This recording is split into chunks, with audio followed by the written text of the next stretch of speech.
আজকে কি হয়েছে, সকালে উঠেছিলাম মোটামুটি 6টা সাড়ে 6টার সময়, উঠে বসে আছি। বসে ভাবছি কি একটু রেস্ট করি, শরীরটা কেমন লাগছে করে যে শুয়েছি। মনকে উঠিয়ে বললাম কি গোপালকে ওঠাও, ও গোপালকে ব্রেকফাস্ট দিল, ওকে অঙ্ক টঙ্ক দিয়ে বসালাম। তারপর বললাম কি ঠিক আছে, ও যেহেতু অঙ্ক করছে আমি একটু 5 মিনিট শুয়ে থাকি, ঠিক আছে। এই যে শুয়েছি, উঠেছি 8:30টার সময়, লাভ দিয়ে উঠেছি, কীভাবে কী হয়ে গেল।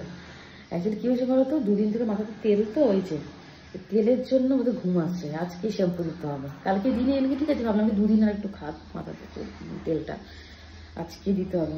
মা আমি লাভ দিয়ে উঠেছি, সকালে না উঠলে না কাজ টাজ করে একদম জমে থাকে, এর মধ্যে উপরে বুলটির মা আসে না, তো আমি চাই যে 10টা 11টার মধ্যে কাজ পুরো কমপ্লিট করাতে, কারণ কি পুজোটা তাহলে 12টার মধ্যে দেওয়া যায়।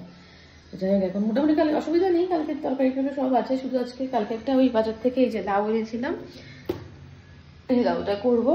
আর দেখি মাছ বের করে রেখেছি, মাছ দেখি করতে পারি। আর কালকে একটু শুটকির তরকারি আছে, ডাল আছে, এই আছে, আর একটু আছে এই ফুলকপির তরকারি আছে, তো এটা দেখি রুটি দিয়ে সকালে ব্রেকফাস্ট হয়ে যাবে।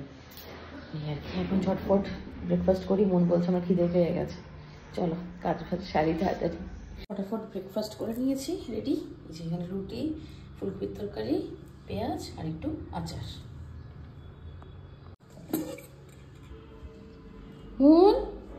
না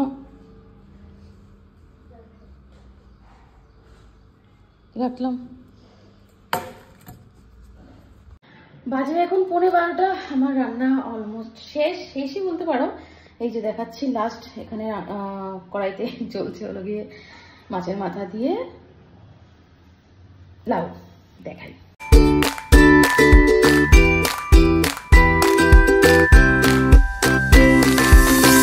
হয়ে গেছে, আর কালকে একটু বাসি ভাত ছিল, এটা উপরে রেখেছি, গরম ভাত তো গরম হয়ে যাবে।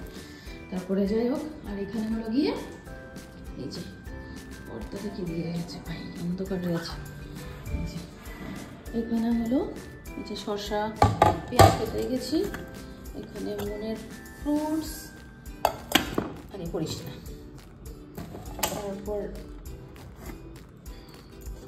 তারপর এখানে হলো গিয়ে একটু সর্ষে মাছ আছে, এটা হলো একটু মাছের কালিয়া করেছি পাতলা করে।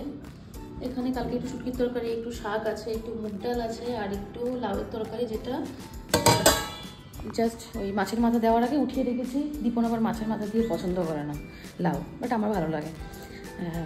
এই আর কি ব্যাপার। এখন নামিয়ে নেব এটাকে, তরকারিটাকে নামিয়ে গ্যাস টেস পরিষ্কার করে স্নানে যাব।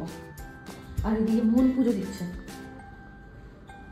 মন, এই যে থালটাকে একটু পরিষ্কার করো, থালটা পরিষ্কার রোজ এমন করবে, ঠিক আছে। যে ধূপকাঠি এগুলো পরে না, ছাইগুলো, এগুলো সবসময় ধুয়ে নেবে, ঠিক আছে।